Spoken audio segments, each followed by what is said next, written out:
yesterday, you said you were waiting to get the report back on JVR. Did you get it? Is it there a chance that he's going to be? He's playing tonight. Yep.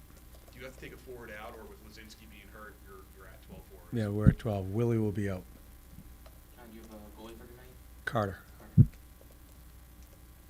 Is this a good chance to punctuate your homestand? It wasn't looking great when you were 1-2-0, but now you have a chance to make it a winning homestand. It's a chance to win another game. Yeah. I don't look back. I'm not looking ahead. I'm looking to tonight's game and just trying to keep on trying to build. With James, he said he was able to keep up his conditioning just due to the nature of his injury, his hand.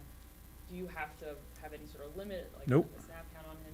Nope, he's playing. Okay. Yep, he's playing. He'll be on the power play. He's going to play.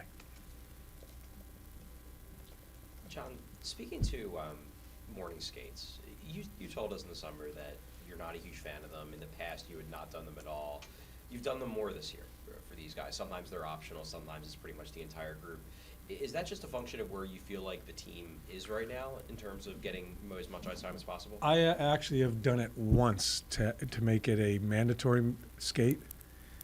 They go out on their own, and I encourage them not to go out. I can't tell them what to do when it comes to this, but I've had, I think, 1 or 2 official skates in the morning because we didn't practice the prior day.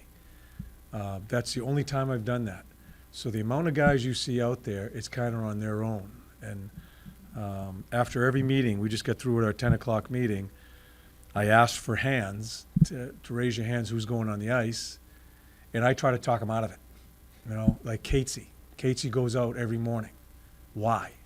Because he wants to. So I can't argue that. He says he just feels more comfortable. So to answer your question, I have not changed my mind or had any more scheduled morning skates. It's just they go out. They you know, I've expressed to them that the young guys don't think when it's an option. Back in the old days when Hartsey was playing, if it was an option and you were a young player, you felt you had to go. It wasn't an option. It wasn't. It really wasn't an option. I've defined what option means to them, but they still go. Why would you prefer them to not go out? Because I think it's a waste of time. I do. I don't think you can win. I don't think it helps you win a game in the morning skate. I think it hurts you during the game. I really do. And it's not so much the physical energy of it. It's just putting that uniform on twice. I don't understand why you have to put the uniform on twice a day to play a hockey game. And when you get into January and February, that's when you start feeling it as far as putting it on twice a day during a game day, because it's just monotonous. It's just draining. To me, it's more mental. And I try to, I have practices sometime during the day, and I said I tell them, you get out of the rink. You have another 20 minutes and you get out of the rink. I want them out of the building because I think it's just such a long season. When you get to those dog days after Christmas, that's when you start feeling.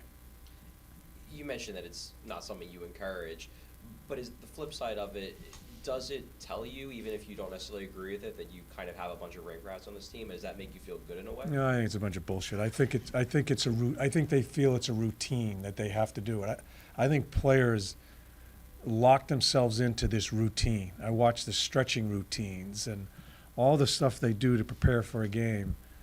I just call bullshit. I am very simple in my thinking.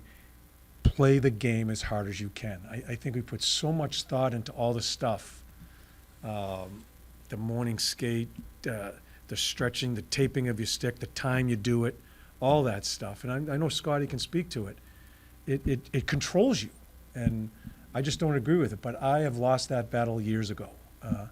I can't tell them what to do in that type of situation. But rink rats, no, I don't buy that. I just think they're just locked into routines. John, I know you said you would like to get Igor Zamola back in, but has Justin Braun made that pretty difficult just with the way he competes? Yeah, he is. He finds a way to get it done, and like I was talking to Charlie on a question the other day. I want to develop Z. I think we need to develop him, and there's a couple other D down there that we want to. But when we went down this road here, where you're just coming up empty, you owe it to your team too sometimes that you're trying to win some games here also to try to get off the schneid. And So that's kind of, it switched a little bit. So even with Z, you might see Z stay back here so we can get a ton of minutes when we go on the trip. He'll stay back here and play a bunch down there in Lehigh, and I think we're going to bring another guy up with us on the trip so we have an extra D. With regards to that, some coaches are very much opposed unless there's no other option to going 7D in a game. Are you one of those coaches, or would you consider doing that just to get him in some shifts in a game? Yeah, but it's not enough though, and again, in the situation when we're still trying to figure out what our best pairs are, I don't want to convolute things here and force feed that. We still have a minor league team that is just a couple hours away. He can get a ton of minutes down there, and if it was a different story as far as the ebbs and flows of our season were a little bit better at this time, maybe we're thinking differently. But you play 7, then Z's going to get probably 6, 7, 8 minutes. So and that's just not enough to upset the apple cart as far as trying to stick with your pairs. So I think you're kind of getting in front of it here. But for tomorrow, I think you're going to probably Z stay here because of just the concern you're talking about as far as developing him. He's going to play a ton of minutes down there while we're gone in this week trip. Speaking of the D pairs, it's been a few games now where you've had Sealer and D'Angelo together. You had mentioned maybe Tony's playing too much. Do you think maybe you found a sweet spot for him, minutes-wise, at 5-on-5 with Nick, where he doesn't have the responsibility of being the top guy? Yeah, I like where it's gone to. I like what the pairs have become as of right now. I think Risto has improved. I think Sanny's improving. He's seen a little bit more offense out of him. Tony and Seals, it's been a pretty good bit. I think it's simplified Tony's game a little bit, which I think needed to be done. Because he was a rover. Sometimes when you're a rover as a defenseman, it's in the offensive zone. He was roving all over the place in the defensive zone, and no one knew really where he was going to go and check. I think Tony has really simplified his game, and I think that, it's not a whole bunch of less minutes, but just those few minutes I think's helped him. We talked about some of the situational mistakes, issues that the team had in the game late the other day. How did you go about addressing that with Tape. them? Just got through doing it. And then, I guess, how do you go about evaluating them and their response in the next game? To see when the same situation arises, see if they do it the right way. Because a number of situations they did it the wrong way. We just got through showing that. And it's not to kick them. It's situational play is so important, especially for this team here. I think we struggle to really understand momentums of games, whether it be youth or older guys. And I think that's a huge part of getting some consistency and winning is understanding situational play. End of periods, 2-goal lead, parts of the ice that you have the puck during that 2-goal lead. We went over a number of clips this morning. You'd like to see your D get a little bit more active in the offensive zone?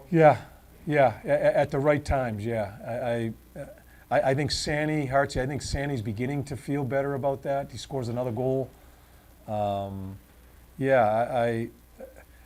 I think a little bit of that falls onto reading off the forwards too. When you start, like you watch some of the teams that have, they have a little bit more talent than we do.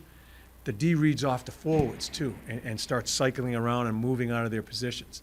I'd like to see us get to that.